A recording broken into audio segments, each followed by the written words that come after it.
ரீல்ஸ்ல பார்த்தேன். இங்க இருந்து 40 கிலோமீட்டர் தள்ளி ஒரு ஹோட்டல் இருக்கான். பிரியாணி மஜாவா இருக்குமா, டாப் நாச்சா இருக்குமா. அங்க இன்னைக்கு போவோம். முக்கு கடையில சாப்பிட்டு வேலையை முடிப்போம்டா. 40 கிலோமீட்டர் போகணுங்கிற பெட்ரோல் யாரு போடுறது? டேய் விளாகர் ஒருத்தன் போட்டிருந்தான்டா, நம்ம ஊர்லயே பெஸ்ட் பிரியாணி அதுதானா. ஊருக்குள்ளே இருந்துட்டு நம்ம சாப்பிடாம இருந்தா நமக்கு தான்டா அசிங்க. நான் சொல்றேன் ஒருத்தா இருக்கும்டா. இப்படித்தான் போன மாசம் ஏதோ ரீல்ஸ பாத்துட்டு ஒரு கடை கூட்டு போனேன். அங்க ஒன்ன மாதிரியே சாப்பாடு அரவேக்காடா இருந்துச்சு. ஆப்பாயில கொண்டு அங்கேயே உன் மூஞ்சில எரிஞ்சோம். இந்த டைம் அப்படி ரெக்ரெட் பண்ண மாட்டோம்டா. நம்பி வாங்க போலாம்.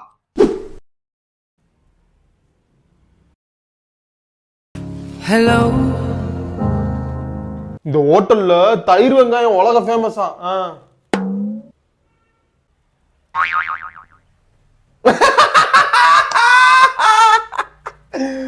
ஒண்ணும் பிரச்சனை இல்ல.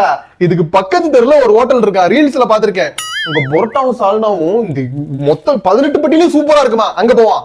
அடிங்கடா இவன் போன முதல்ல உடச்சு விடுங்களா.